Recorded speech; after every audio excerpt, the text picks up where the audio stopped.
What's going on, guys? This is K293 here with the video tutorial for how to do the Flush Sonic Hybrid. Now, a lot of you guys have been requesting this, and I understand why. There are a lot of things that include flexibility issues, and that's pretty much the main reason why people have troubles with this trick, and I'm going to address those in this tutorial today.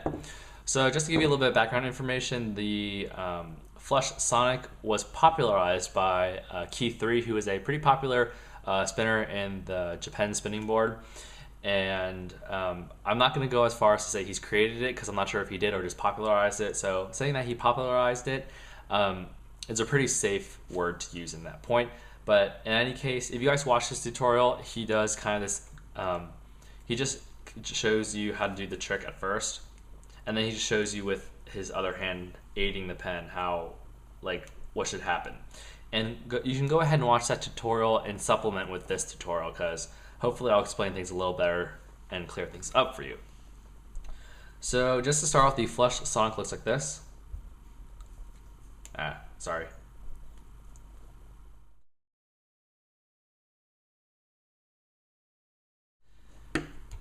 Hopefully the slow-mo was a little bit better than the original shoot, but I'll try to improve throughout this tutorial. First thing I like to say is that you want to start off the trick at the tips of your fingers. Now, this does start for the charge motion, and you guys might be used to doing the charge in like the second, I think it's called metacarpal, or the second part of your, the second joint in your finger, as you have like 3 sections. A lot of people do it at the second part of their finger here, which is nothing wrong. But the Flush Sonic is a little bit easier if you start off at the very tips of your fingers, and I'll show you why in a second. But you want to do a charge motion. It's pretty much a complete charge. And after you do the charge, like right before you finish it, what's at this point, you want to bring your ring finger down. This is all simultaneous. I'm just kind of showing you one by one what happens, because this all happens at once. You bring your one finger down, your ring finger specifically. The pen will continue spinning in slow motion, as I'll demonstrate. And then you want to bring forth your index finger and your pinky finger, like bend them up and grab the pen, and then bring the pen like that. And then you also want to try to stretch your middle finger as far back as possible so that it gets out of the way of the pen. So again, after you complete the charge, pretty much bring your ring finger in, and at the same time curl these 2 fingers in, your index and your pinky. Curl those in after you drop your ring finger. Curl those in so that the pen gets away from your hand. If you don't, then the pen will just kind of go like that and it'll hit your middle finger. So you want to, after the charge motion, again, drop your ring finger and then sandwich the pen between the back of your pinky and then the front of these 2 fingers. But bring your index finger down as well as your pinky so that they curl in, and then stretch your middle finger back. Now what you guys just saw was the whole motion of the Flush Sonic minus the last part. But this is the most complex move of the trick. You basically go from here to here. And just looking at that motion, you kind of get an idea of what happens. Now let me try to do this again in slower fashion. Okay, so again, you complete the charge pretty much. You drop in your ring finger, and then you hold the pen here, and then take your index finger and push the pen from here to here. And that will help the pen continue and contain its momentum while it's still spinning. And you want to make sure that the pen spins past your middle finger before you move on to the next step. But this here is the heart of the Flush Sonic. This is what makes it look really cool when you're doing combos. It's what makes the trick so difficult as well. Now, the reason why I told you guys to start do the charge at the tip of your fingers, because when you do the charge and then when you drop your fingers in, the pen will already be near the tips of your fingers when you drop it in, so that the pen doesn't slide here as easily. It still might, but with practice you can iron that out.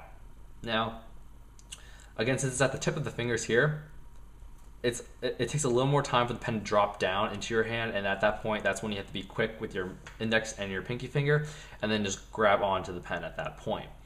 And from here, since it was like this at first, and you brought it down with your index finger, you want to make sure that you clamp on the pen relatively tightly so that it doesn't fly out, but you're not like preventing it from moving, if you know what I mean. So After you get your fingers here, if you guys are just starting, I suggest that you stop here and keep practicing that motion until you get the pen here, because that's the hard part of the trick. You want to try also make sure you catch it near the center of the pen. If you catch it and it's like kind of off like this, it's going to make the rest of the trick a little bit more difficult. So you want to try to catch the pen in the middle. You want to prevent it from sliding into this part of your in your fingers where the pen moves freely without your consent, I guess. And you want to clamp it in the middle, and then I suggest you hold this here to stretch out your fingers just to get used to the motion, and let the muscles in the back of your hand stretch out a little bit. And then after you do this, the pen's momentum will keep going. After this part of this back part of the pen goes over the middle finger, you're going to notice that your index finger will push back on it, like kind of naturally. So what you want to do is after it gets past your middle finger, you want to bring your ring finger up and then your middle finger down to sandwich it between like that.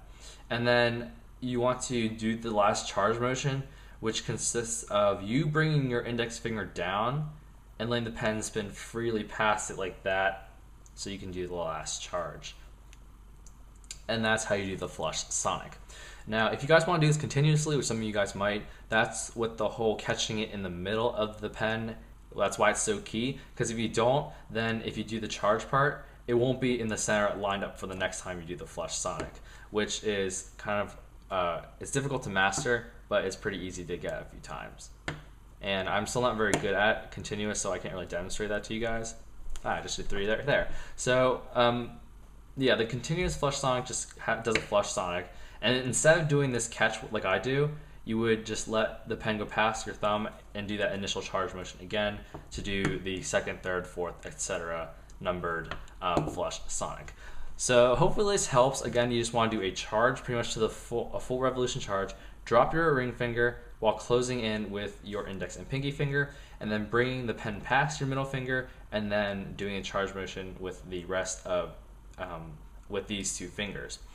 Now again, just putting the pen here and stretching it and just holding it here a little while will help, obviously, getting the pen here. Also, getting the pen here and holding it here helps by doing the charge at the tip of the fingers instead of near the middle of the fingers.